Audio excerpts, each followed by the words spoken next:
मुझे तो लगता है ये लोग हर जगह जंतर मंतर बनवा कर ही मानेंगे। लोग इंस्टाग्राम पर कमेंट कर रहे थे कि सीजन 2 कब आने वाला है जंतर मंतर।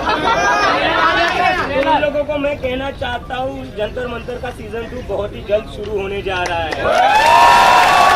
इतना हमें परेशान करने की कोशिश करते, उतना हम लोगों की मदद कर देते।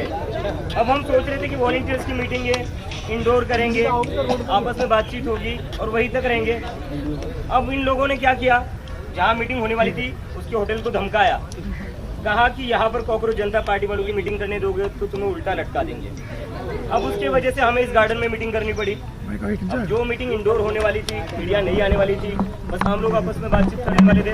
अब मीडिया भी कवर करने को आ गया। 1 घंटे के टाइम में बहुत बात, 1 घंटे के टाइम में ये आगे बढ़ा दो। नहीं जाएगा सर, जितना जाएगा उतना करवा देना। उस पर बाद में बात करें। आपको पता कैसे चला वैसे? तो हमारे शोर सबसे ज्यादा तेज। मुझे तो लगता है ये लोग इतना परेशान करते हैं, उतना हमारे पेपर में वर्क करते जाता है, इनको समझ नहीं आ रहा है हम लोगों से निपटे कैसे। पहले इन्होंने सोचा कि ये आंदोलन करेंगे, पानी बंद कर देंगे तो घर चले जाएंगे, नहीं गए हम। फिर सोचा कि खाना बंद कर देंगे, खाना अंदर नहीं आने देंगे, घर चले जाएंगे, हम नहीं गए। फिर वॉशरूम का भी पानी काट दिया, हम उसके बाद भी नहीं गए। ट्रिपल नहीं लगाने दी, हम उसके बाद भी नहीं गए। और आज इन्हें लगा कि हॉल बंद कर देंगे, हॉल वाले को धमकी दे देंगे तो मीटिंग नहीं करेंगे। हो गई मीटिंग अब, और मीटिंग अब जितनी पहले कुछ लोगों के बीच में होने वाली थी, बहुत बढ़िया, थोड़े लोगों के बीच थे, अब वो पब्लिक इवेंट बन गया है। अब तो हमारे वॉलंटियर तो और ज्यादा बढ़ जाएंगे।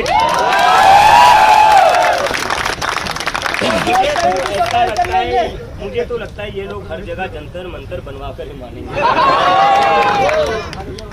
और जितना आप लोग हमारी आवाज को दबाने की कोशिश करोगे उतनी हमारी आवाज ऊंची होती जाएगी। इन लोगों को समझ में नहीं आता है, इन लोगों को हाँ बिल्कुल। भैया सीजन 2 स्टार्ट करो। ये सीजन 2 की शुरुआत है, ये सीजन 2 की शुरुआत है। अरे हाँ, बहुत सारे लोग इंस्टाग्राम पर कमेंट कर रहे थे कि सीजन 2 कब आने वाला है जंतर मंतर। उन लोगों को मैं कहना चाहता हूँ जंतर मंतर का सीजन 2 बहुत ही जल्द शुरू होने जा रहा है। और सीजन 2 जो रहेगा, मोदी की इस्तीफा,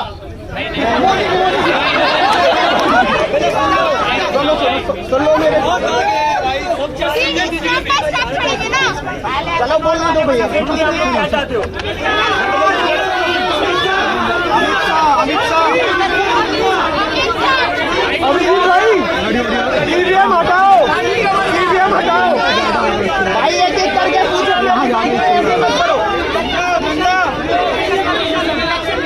भाई ऐसे एक एक करके कुछ हाथ तो बोलो, ये इधर बोलो भाई, उधर से हाथ पूरा ब्लॉक हो रहा है, हाथ में चलाओ, ऐसा मुंह से बोल दो।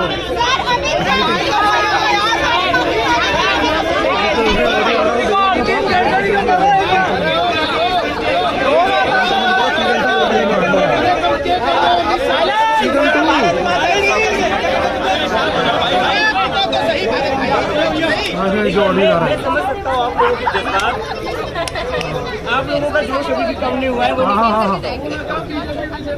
अरे 2 मिनट मेरे भाई, मेरे भाई तो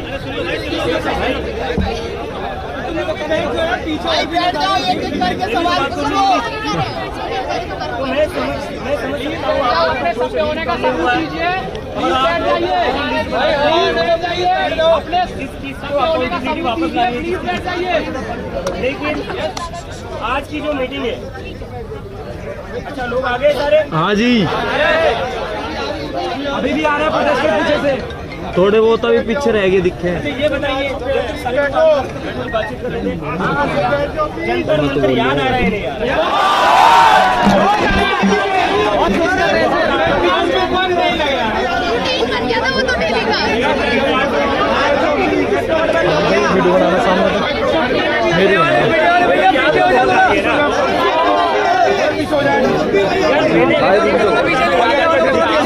मीडिया वाला भाई, हम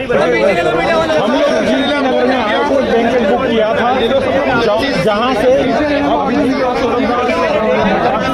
आए थे वहाँ में, लेकिन वहाँ से हमें निकाल दिया गया है। अब हम इस पार्क में आके कंटिन्यू कर रहे हैं। आप देख सकते हैं मेरे पीछे अभिजीत, आशुतोष और सौरभदास भी खड़े हैं। तो अभी हम ये मीटिंग यहाँ पे कंटिन्यू कर रहे हैं और यहीं से खत्म करके तब चलेंगे। तो क्या हो गया सर, क्या हो गया? हम भी तो कर रहे हैं, आप कर रहे हो तो आपके लिए स्पेस चाहिए बस। प्रोटेस्ट है, ये सौरभ का प्रोटेस्ट है, रत्ना का प्रोटेस्ट है, ये दीपक भाई का प्रोटेस्ट है, या अभिजीत का प्रोटेस्ट है। सब लोगों ने यही सोचा कि ये प्रोटेस्ट मेरा, और इसीलिए ये सक्सेसफुल हो पाया।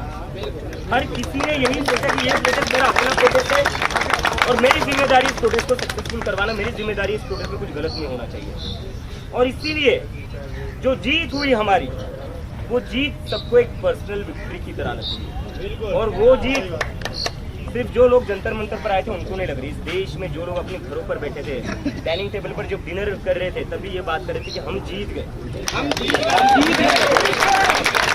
इस देश का बच्चा क्यों ना हो, उसके माँ बाप क्यों ना हो, कोई बुजुर्ग क्यों ना हो, हर कोई यही कह रहा था हम जीत गए।